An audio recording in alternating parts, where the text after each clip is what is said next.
ಕನ್ನಡ ನಾಡು ಇದು ಕನ್ನಡಿಗರ ನಾಡಿಮಿಡಿತ. ಸಮಗ್ರ ವೇದಶಾಸ್ತ್ರಾಗಮವೆಲ್ಲ ಅರುಹಿದ ಅಣ್ಣನಿಗೆ, ವೇದಶಾಸ್ತ್ರಾಗಮವೆಲ್ಲ ಅರುಹಿದ ಅಣ್ಣನಿಗೆ, ಸಾಧು ಸಜ್ಜನರ ಸೇವೆಯಲ್ಲಿ ನಿರತನಾಗಬಗೆ, ಸಾಧು ಸಜ್ಜನರ ಸೇವೆಯಲ್ಲಿ ನಿರತ. ದೇವಿ ಅಂತಃಕರಣ ಶುದ್ಧಾಗಿಂದ, ಅಂತಃಕರಣ ಶುದ್ಧ ಆಗೋದಲ್ಲ, ಅಂತಃಕರಣ ಶುದ್ಧಾಗಿಂದ ಪಿಂಡ ಶಕ್ತಿ. ಅವಾಗ ಪಿಂಡ ಅಂತ ಅನಿಸ್ಕೊಳ್ತದೆ ಅಂದ್ರೆ ಮನುಷ್ಯ ಜನ್ಮ ಅಂತ ಪ್ರಾಪ್ತ ಆಗ್ತದೆ. ಇದು ವೀರಶೈವ ಸಿದ್ಧಾಂತ ಅಂದ್ರೆ ಬಹಳ ಸೂಕ್ಷ್ಮ ಧರ್ಮ ಸಿದ್ಧಾಂತ. ಈ ವೀರಶೈವ ಆಗೋದು ಜಾತಿ ಅಲ್ಲ, ಇದು ಅಲ್ಲವೇ ಅಲ್ಲ. ಎಷ್ಟೋ ಸರಿ ವೀರಶೈವ ಅಂದ್ರೆ ಯಾರು ಅಂದ್ರೆ,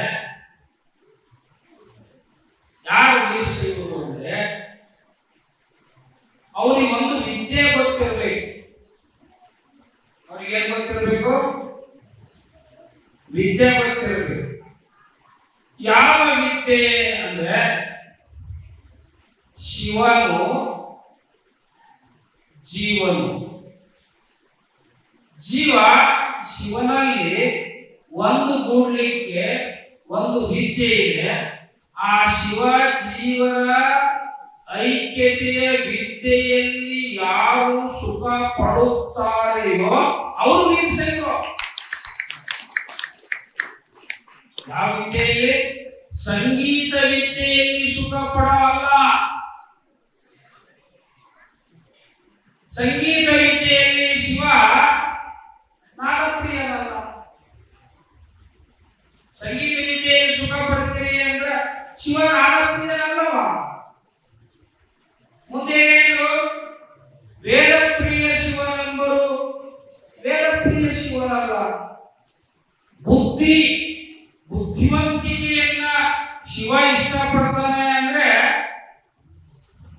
ವೇದಪ್ರಿಯನೂ ಅಲ್ಲ. ಯಾಕಂದ್ರೆ ಅವಂಗ ವೇದ ಭಗವಂತ ಏನ್ ಮಾಡಿದ? ಧಾರಾವಾಹಿ ನೋಡ್ಕೊಂಡ್ ಬಂದಿಲ್ಲ, ಬ್ರಹ್ಮಂದ ಏನಾಯ್ತು? ಅಡಿಗೆ ಮನೆಯಲ್ಲಿ ಶಿರ ಹೋಯ್ತಾ? ಶಿರ ಹೋಗಿಲ್ಲ. ಶಿರ ಹೋಯ್ತಂದ್ರೆ ಅಡಿ ಶಿರ ಹೋಯ್ತಂದ್ರೆ ಶಿರ ಹೋಗಿ ನಾಗವ ಮಾಡಿದ ರಾವಣನಿಗೆ ಅರೆ ಅಭಿಷಾಯಿ. ಸಂಗೀತಕ್ಕೆ ಸೂರು ಒಲಿಸ್ಕೋಬೇಕು ಅಂತೇಳಿ ಅವ ಏನ್ ಮಾಡಿದ? ಸಂಗೀತ ಯಾಕೆ ಮಾಡಿದ್ದ ಅಂದ್ರೆ ಅವ ಮೈಯನ್ ನರ ಎಲ್ಲ ತೆಗೆದಂತ ತಗೋದು ತಂತಿ ಯಾಕೆ ಕಟ್ತಾರ? ತಂಬೂರಿ ಜಗ್ಗಿ ಕಟ್ಟಿ ಇದು ನಾಗ ಮಾಡ್ತಂತ ರಾವಣ. ಅವನಿಗೆ ಹೋಗ್ತಾ ರಾವಣನಿಗೆ ಅರೆ ಅಭಿಷಾಯಿ. ವೇದವನೋದಿನ ಬ್ರಹ್ಮಕ್ಕೆ ಶಿರವೈ, ಅವನು ಶಿರಸ್ಸು ಇತ್ತು. ಮತ್ತೆ ಶಿವ ಯಾವ ಪ್ರಿಯ ಅಂದ್ರೆ ಯಾವ ಪ್ರಿಯ? ಭಕ್ತಿ ಪ್ರಿಯ. ಷಣ್ಮಾಸ ಹೇಳ್ತಿರಲ್ಲ, 16 ವರ್ಷ ಯಾರು ಭಕ್ತಿಯಿಂದ ಗೋವನ್ನ ಸೇವೆ ಮಾಡ್ತಾರ ಅವನನ್ನ ಶಿವ ಒಲಿತಾನೆ ಎಂದು ಸಿದ್ಧಾಂತ ಶಿಖಾಮಣಿ ಹೇಳ್ತದೆ. 16 ವರ್ಷ ಭಕ್ತಿಯಿಂದ ಶಿವನನ್ನ ಯಾರು ಸೇವೆ ಮಾಡ್ತಾರೋ ಅವನಿಗೆ ಶಿವ ಒಲಿತಾನೆ. ಕೈಯನ್ನ ತನ್ನ ಮಗನ ಮ್ಯಾಗ ಇಟ್ಟು ಬಾಬಾಜಾನ್ ಇಮಾಮ್ ಸಾಹೇಬರು ಕಣ್ಣು ಮುಚ್ಚುತ್ತಾರೆ. ಕಣ್ಣು ಮುಚ್ಚಿದ ಬಳಿಕ ಪಾಪ ತಂದೆಯ ಹೆಣ್ಣದ ಮ್ಯಾಗ ಬಿದ್ದು ಶರೀರ ಶುರು ಮಾಡ್ತಾರೆ. ಎಲ್ಲ ಇಸ್ಲಾಂ ಬಾಂಧವರು ಕೂಡಿಕೊಂಡು ಆ ಇಮಾಮ್ ಸಾಹೇಬರ ಹೆಣ್ಣವನ್ನ ಏನು ಇಸ್ಲಾಂ ಧರ್ಮದ ಪ್ರಕಾರ ತೆಗೆದುಕೊಂಡು ಎಲ್ಲಿ ಮುಸಲ್ಮಾನರ ಗೋರಿಗಳನ್ನ ಮಾಡ್ತಾರಲ್ಲ ಅಲ್ಲಿ ಹೋದ್ರ ಅಲ್ಲಿ ಮುಸ್ಲಿಂ ಧರ್ಮಗುರು ಆಗಿರುವಂತಹ ಮುಲ್ಲಾ ಏನ್ ಮಾಡದ ಅಂತಂದ್ರೆ, ನೀನು ಇಸ್ಲಾಂ ಧರ್ಮದ ಪ್ರಕಾರ ದೀಕ್ಷೆಯನ್ನು ಪಡೆದಿಲ್ಲ, ಅದಕ್ಕೆ ನಿಮ್ಮ ಅಪ್ಪನಿಗೆ ಇಲ್ಲಿ ಹೋಗಿಲಿಕ್ಕೆ ಅವಕಾಶ ಇಲ್ಲ ಅಂದವ. ನೋಡ್ರಿ ಹೆಂಗ ಯಾಕಂತ ಕೇಳಿದ್ರೆ ನೀನು ಬ್ರಾಹ್ಮಣರ ಧರ್ಮದ ದೀಕ್ಷೆಯನ್ನು ನೀನು ತೆಗೆದುಕೊಂಡಿ. ಅದಕ್ಕ ನಿಮ್ಮ ಅಪ್ಪನಿಗೆ ಇಲ್ಲಿ ಹೋಗಿಲಿಕ್ಕೆ ಅವಕಾಶ ಇಲ್ಲ. ನೀನು ನಮ್ಮ ಧರ್ಮದ ದೀಕ್ಷೆಯನ್ನು ತಗೊಂಡ್ರೆ ಮಾತ್ರ ನಿಮ್ಮ ಅಪ್ಪನನ್ನ ಈ ಗೋರಿ ಒಳಗೆ ಹೋಗಿದ್ದೀವಿ, ಇಲ್ಲ ಇದ್ರೆ ಹೋಗಿಲಿಕ್ಕೆ ಸಾಧ್ಯನೇ ಇಲ್ಲ ಅಂತಂದಾಗ ಶರೀಫ ಅಂತಾನ, ಒಮ್ಮೆ ಗುರುವಿನಿಂದ ದೀಕ್ಷೆಯನ್ನು ತಗೊಂಡ ಬಳಿಕ ಇನ್ನು ಯಾವ ದೀಕ್ಷೆನೂ ನನಗೆ ಬೇಕಾಗಿಲ್ಲ. ಇಂಥ ಸಮಯದೊಳಗೆ ನೀವು ಈ ರೀತಿ ಅನ್ಸುವಂತ ಅವಶ್ಯಕತೆ ಇಲ್ಲ. ಸ್ವಂತ ನನ್ನ ಹೊಲದೊಳಗೆ ನಮ್ಮ ಅಪ್ಪನ ಮಣ್ಣು ಮಾಡ್ತೀನಿ ಎಂದು ತಿಳ್ಕೊಂಡು ತನ್ನ ಅಪ್ಪನ ಹೆಣವನ್ನ ತನ್ನ ಹೊಲದೊಳಗೆ ಮಣ್ಣು ಮಾಡಿದ ಯಾರು? ಶರೀಫ. ಜಗತ್ತಿನೊಳಗ ಗಂಡ ಒಬ್ಬನೇ ಆಗೋಬೇಕು. ಪರಮ ಪತಿವ್ರತೆಗೆ ಗಂಡನೊಬ್ಬ ಏನ್ರಿ? ಪರಮ ಪತಿವ್ರತೆಗೆ ಗಂಡನೊಬ್ಬ.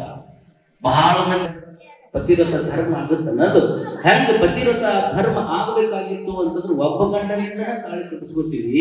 ಹಂಗ ಗುರು ಅನ್ನುವಂಥವ್ರು ಒಬ್ಬನೇ ಆಗಿರ್ಬೇಕು ಹೊರತು ಕಂಡವರ ಕಡೆಯಿಂದ ಲಿಂಗ ದೀಕ್ಷಾ ಮಾಡ್ಕೊಂಡು ಹೋದ್ರೆ ಅಲ್ಲಿ ಪತಿವ್ರತ ಧರ್ಮ ಅನ್ನುವಂಥದ್ದು ಹಾಳಾಗಿ ಹೋಗ್ಬಿಡ್ತದೆ.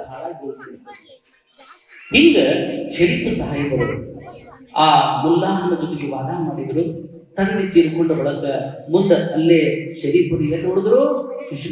ಮೊದಲು ನೀವು ಶ್ರವಣವನ್ನು ಹೆಂಗೆ ಮಾಡಬೇಕು, ಶ್ರವಣ ಅಂದ್ರೆ ಏನು, ಶ್ರವಣದ ಅರ್ಥ ಏನು, ಆ ಶ್ರವಣವನ್ನು ಮಾಡೋದ್ರಿಂದ ನಮ್ಮ ಬದುಕಿಗೆ ಏನು ಲಾಭ, ಇದನ್ನೆಲ್ಲವನ್ನ ತಿಳಿಸಿಕೊಡ್ತಕ್ಕಂತಹ, ನಿಮ್ಮ ಬದುಕಿಗೆ ಒಂದು ಸುಂದರವಾಗಿರ್ತಕ್ಕಂತಹ ಜ್ಞಾನದ ಬಣ್ಣವನ್ನು ಕೊಡ್ತಕ್ಕಂತಹ ಒಂದು ಮಹಾಮಠ ಈ ಭಾಗದೊಳಗೆ ಯಾವ್ದಾದ್ರು ಐತಂದ್ರೆ ಅದು ಹಂಪಿಯ 1000 ದೇವರ ಮಹಾಮಠ ಅನ್ನುವಂಥದ್ದನ್ನು ನಮಗೆ ತಿಳಿಸ್ತಕ್ಕಂಥದ್ದಾಗಿದೆ. ಶ್ರವಣವನ್ನು ಮಾಡೋದ್ರಿಂದ ಕಿವಿಗಳು ಶುದ್ಧ ಆಗ್ತವೆ. ಆ ಭಗವಂತನ ಸ್ವರೂಪವಾಗಿರ್ತಕ್ಕಂತಹ ಗುರುಗಳ ದರ್ಶನವನ್ನ ಮಾಡೋದ್ರಿಂದ ಕಣ್ಣುಗಳು ಪವಿತ್ರತೆಯನ್ನು ಹೊಂದುತ್ತವೆ.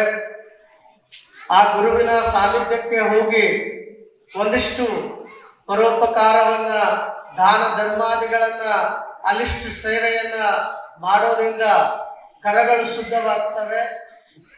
ಹಾಗೆ ಆ ಯಾವ ಪವಿತ್ರವಾಗಿರ್ತಕ್ಕಂತಹ ಕ್ಷೇತ್ರಕ್ಕೆ ನಮ್ಮ ಪಾದಗಳು, ನಮ್ಮ ಕಾಲುಗಳು ಹೋದಾಗ ಈ ಯಾವ ಸರ್ವಾಂಗಗಳು ಕೂಡ ಶುದ್ಧ ಆಗ್ತವೆ.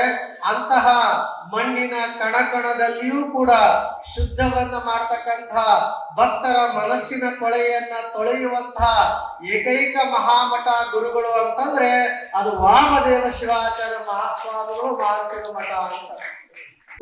ನಾವೇನು ಅನ್ನುವಂತಹ ಮಟ್ಟಿಗಿರುವಂತಹ ಸಂದರ್ಭದಲ್ಲಿ ಇಂತಹ ಚಿಂತನ ಮಂಥನಗಳು ನಮ್ಮನ್ನ ಆಧ್ಯಾತ್ಮಿಕದ ಕಡೆಗೆ ಮತ್ತು ಸತ್ಯದ ದಾರಿಯ ಕಡೆಗೆ ಮತ್ತು ನ್ಯಾಯದ ದಾರಿಯ ಕಡೆಗೆ ಕರ್ಕೊಂಡು ಹೋಗ್ತವೆ ಅಂತ.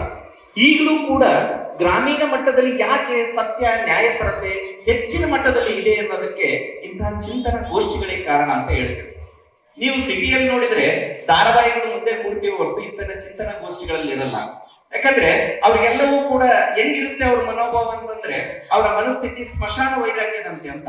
ಸ್ಮಶಾನಕ್ಕೆ ಹೋದಂತ ಸಂದರ್ಭದಲ್ಲಿ ಅಯ್ಯೋ ನೋಡಿದ್ರೆ ಏನಿದೆ ಅಂತೀವಿ, ನಂತರದಲ್ಲಿ ಮತ್ತೆ ಅದೇ ಪಾಠಕ್ಕೆ ನಾವು ಹೋಗ್ತೀವಿ. ಆದ್ರೆ ಗ್ರಾಮೀಣ ಮಟ್ಟದಲ್ಲಿ ಈ ಒಂದು ಸಂಸ್ಕೃತಿ ಅಚ್ಚರಿಯದಂತೆ ಉಳಿದಿರುವುದನ್ನ ನಾವು ನೋಡ್ತೇವೆ. ಇನ್ನೊಂದು ವಿಚಾರವನ್ನ ಹೇಳೋದಕ್ಕೆ ಇಷ್ಟಪಡ್ತೇನೆ. ಈ ಕೆಲವೊಂದು ನಮ್ಮಲ್ಲಿ ಆಯುರ್ವೇದಿಕ್ ಮೂಲಗಳು ಸಸಿಗಳಲ್ಲಿ ಏನ್ ಶಕ್ತಿ ಇದೆ, ಅದೇ ರೀತಿ ಕೆಲವೊಂದು ಈ ಕಾಡುಗಳಲ್ಲಿರುವಂತಹ ಗಿಡಗಳಿಗೆ ಕೆಲವೊಂದು ಶಕ್ತಿ ಇದೆ ಎನ್ನುವಂತ ವಿಚಾರವನ್ನ ನಾವು ನೋಡ್ತೇವೆ. ಈ ಪೌರಾಣಿಕ ಕಥೆಗಳನ್ನು ನೋಡಿದಂತಹ ಸಂದರ್ಭದಲ್ಲಿ ಋಷಿ ಮುನಿಗಳು ತಮ್ಮ ತಪಸ್ಸಿನಿಂದ ಸಾಕಷ್ಟು ಶಕ್ತಿಯನ್ನ ಪಡ್ಕೊಂಡಿರ್ತಾರೆ. ಪಡ್ಕೊಂಡಂತಹ ಸಂದರ್ಭದಲ್ಲಿ ತಾವು ಕಾಲವಾದ ನಂತರ ತಾವು ಪಡ್ಕೊಂಡಿರುವಂತಹ ವಿದ್ಯೆಯನ್ನ ಹಂಗೆ ಜೀವಂತವಾಗಿಡಬೇಕು ಅಂತೇಳಿ ತಮ್ಮ ವಿದ್ಯೆಯನ್ನ ಈ ಗಿಡ ಮರಗಳಿಗೆ ದಾರೆ ಎರೆದು ಹೋಗಿರೋದ್ರಿಂದ ಕೆಲವೊಂದು ಗಿಡಗಳಿಗೆ ಆ ಶಕ್ತಿ ಇದೆ ಎನ್ನುವಂತಹ ವಿಚಾರವನ್ನ ಪೌರಾಣಿಕ ಕಥೆಗಳಿಂದ ನಾವು ನೋಡ್ತೇವೆ. ಅಂದ್ರೆ ಕೆಲವೊಂದು ಗಿಡಗಳು, ಈ ಗಿಡಕ್ಕೆ ಈ ಗುಣ ಇದೆ, ಈ ಗಿಡಕ್ಕೆ ಈ ವ್ಯಕ್ತಿಗಳನ್ನ ಆಕರ್ಷಿಸುವ ಗುಣ ಇದೆ, ಈ ಗಿಡಕ್ಕೆ ಈ ಒಂದು ಅಂದ್ರೆ ಆರೋಗ್ಯವನ್ನ ಸರಿಪಡಿಸುವ ಗಿಡ ಇದೆ, ಈ ಗಿಡಕ್ಕೆ ಮನಸ್ಸನ್ನ ಆಕರ್ಷಿಸುವಂತ, ಮನಸ್ಸನ್ನು ಹಿಡಿದಿಡುವಂತಹ ಗುಣ ಇದೆ ಅಂತಂದ್ರೆ ಅದಕ್ಕೆ ಕಾರಣ ನಮ್ಮ ಋಷಿ ಮುನಿಗಳು ಎನ್ನುವುದನ್ನ ನಾವು ಹೇಳ್ತಾ ಇಲ್ಲ, ಪೌರಾಣಿಕ ಕಥೆಗಳಿಂದ ನಾವು ತಿಳಿದು ಬರೋದನ್ನ ನಾವು ನೋಡ್ತೇವೆ. ಸಮಗ್ರ ಸುದ್ದಿಗಳಿಗಾಗಿ ತಪ್ಪದೆ ನೋಡಿ ಕನ್ನಡ ನಾಡು ವಾಹಿನಿ. ಸಬ್ಸ್ಕ್ರೈಬ್ ಮಾಡಿಕೊಳ್ಳಲು ಕೂಡಲೇ ಪಕ್ಕದಲ್ಲಿ ಕಾಣುವ ಬೆಲ್ ಐಕಾನ್ ಕ್ಲಿಕ್ ಮಾಡಿ ನೋಟಿಫಿಕೇಶನ್ ಪಡೆಯಿರಿ.